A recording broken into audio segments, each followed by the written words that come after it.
Hello,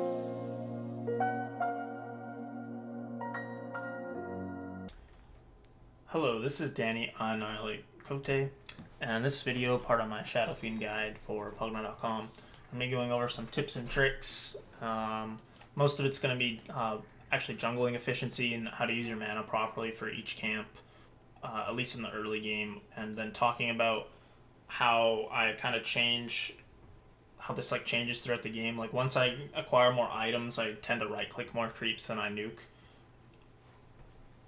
Specifically around probably around 20 minutes when there's a lot of team fights going on, I try to save as much mana as possible when I'm farming neutrals. So before I go in and kill every camp, they're spawning anyway, and I'll try and make sure they're probably going to be lots of cuts to different creep camps here and there, just showing the different camps and even the ancient camps, and just a couple guidelines, and then I'll talk about when to break these guidelines, or these are just rules of thumb. Don't be like, oh, I have to use this many raises for this camp. This would just be to help you out and get your thought process rolling. But before that, level up to level 25 here. I saved some money. And I'm going to talk about a few tricks, tips, stuff like that for newer SF players. A lot of the older SF players probably know this already. A lot more experienced players, but I'll cover it anyway. So the first thing I want to talk about is how Requiem of Souls works with Shadowblade. So let me just create a hero here. Create a hero, spin, enemy.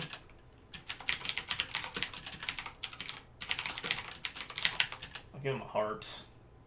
I think that should be enough. Now I need to make a bunch of nukes. Let me just copy paste this a bunch so I can get max souls. 3 should be enough.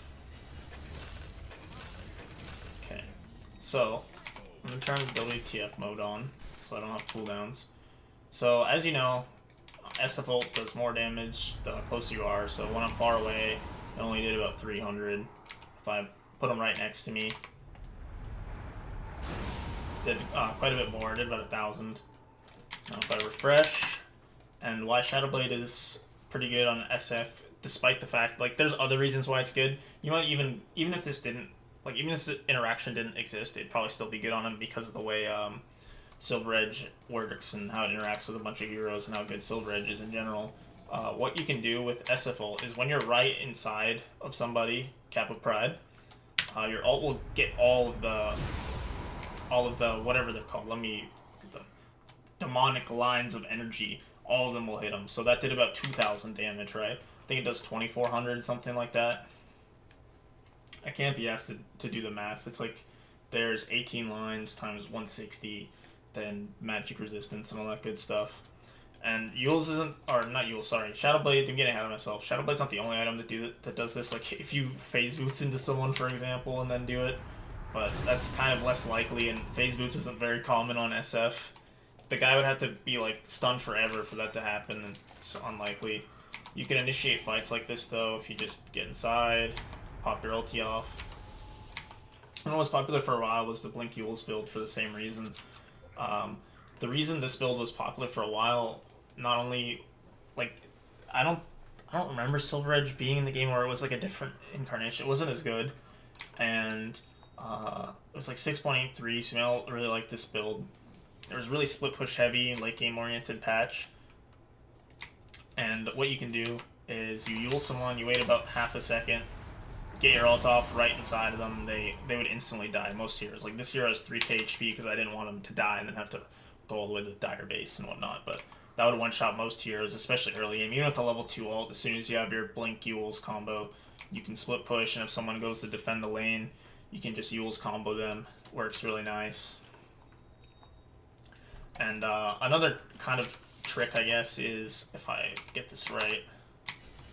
So there's a sweet spot where you can land all 3 raises. I think I might have got it right away. No, it's a little farther. Burst raise.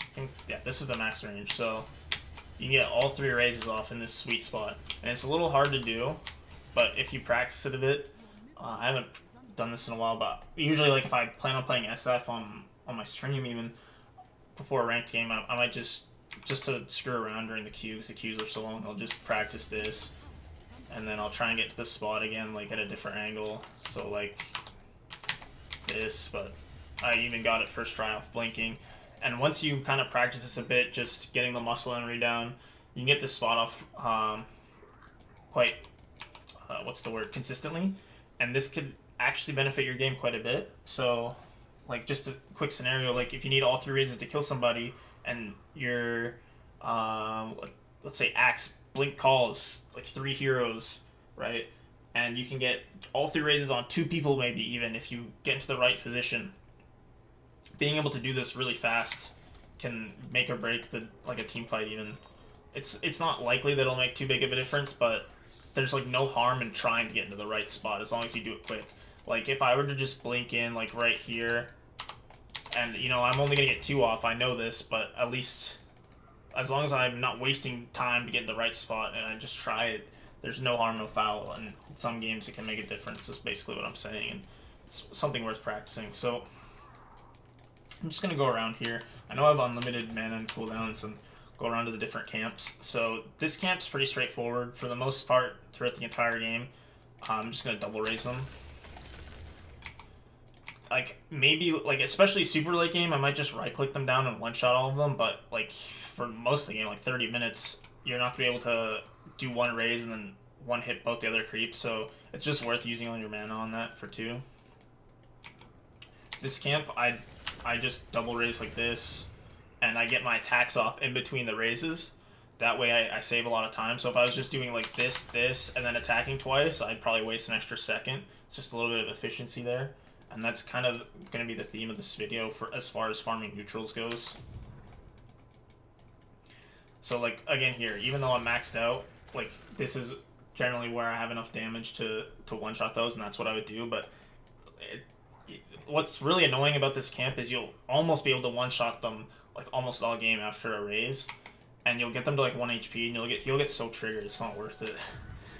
Just trust me on that one. Like for most easy camps like this, you just hit it once after a raise. For the Wildkins, it's kind of the same. I like to just do something like that. I do have a lot of attack damage right now, so it's probably gonna be like 3 or 4 right clicks even, but you don't want to use any more mana than that. 2 raises is generally good enough for almost every camp in the game. And then whenever you can get away with 1 raise, the better. The only camp I really ever triple raise is the Ancient camp, that, like the Purple Ancients, whatever they're called. And even this camp, I might even just raise once, because I'm going to one-shot the little dudes. And just right-click the rest down. It depends on how my mana is going and what point in the game it is. So, like, just a quick scenario. I think I went over this in the introduction a bit of this video, but like at about 15 to 20 minutes when I'm ready to team fight constantly and I'm just in the jungle, this camp's really similar to the what is it called? The Satyr camp, where you just raise it twice. Or at this point in the game when I'm farmed enough, I'd raise it once and hit all of them once. Go move on to the next camp. It's the same camp as before. So like I'll show you again. See, it's about the same time, so it's worth saving the mana. Unless you have unlimited mana, like you have a Scotty or something.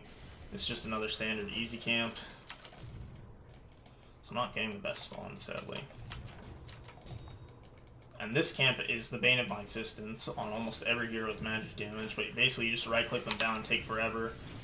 And then I can one-shot the little guys right now because I'm really farmed, but almost the entire game, especially the early game, you just want to save your 1 raise for the last 4 little golems, and then you raise once and just get 1 more click on all of them, and it's all good. So let's hopefully I can get the Ancients to spawn. So I should check these ones. Yeah. Okay, so this camp in particular you can be pretty efficient with. So if I go like this, if I get an attack off between each raise, he'll never be able to hit me. There might be like, maybe if you're just hit level 70, you won't have enough damage to do this, but it rarely happens to me. More often than not, as long as I get an attack off between each raise, they won't be able to root me or get the stupid stomp off, and it's like a really clean way of clearing that camp. So that's how you be efficient with that camp. Let's see if different creeps spawned anywhere. If not, I'll just try and cut. Okay, this is another good camp for me to show. So in this camp in particular, I raise once, and then I hit a couple times on the main dude, and then I use one more raise. And then I think the only camp I'm missing is the ogre camp, but if I can't find it, I'm gonna get kind of upset. Let me just try and spawn them. I think that's the command. Yeah. Okay. Hold on. I'll just try and spawn the ogres, because that's the only ones I'm really missing. And then I can show you how I would clear like a regular ancient camp like that. I would basically just right click. I wouldn't use any raises at all unless the shrine's on me. That's not how you spell neutrals. Anyway, I forget what I was saying. So, PG. But let me just try and get this ogre camp. Why Volvo give me mud golems every time, man? There we go. So I see a lot of people, even in some of my games, and they like to do this because it instantly clears the camp, but you use so much mana to do that. It's so much more, like, game efficient to just use 2 raises. And basically, like, these are just early game rules of thumb. Later on in the game, you can get away with only raising the camp once because you'll have so much damage that, like, using 3 raises on that ogre camp, for instance, won't let you clear the entire, like, won't speed up your jungling process to the point where you'll be able to clear the whole woods. As long as you're efficient with all the other camps, you'll be able to clear, like, the entire woods before they spawn anyway. So there's no point wasting that extra 90 mana. And then a lot of the other camps where you can get away with only 1 raise, that's very good too, because SF's mana pool is pretty fucking small early game. You rely a lot on bottle crowing and even varying clarities or using shrines. So the more mana you can, like, the more efficient you can be with your mana, the more farm you'll end up having. And I think what I was talking about before was, say you're supposed to teamfight and you only have mana for 2 raises or an ultimate.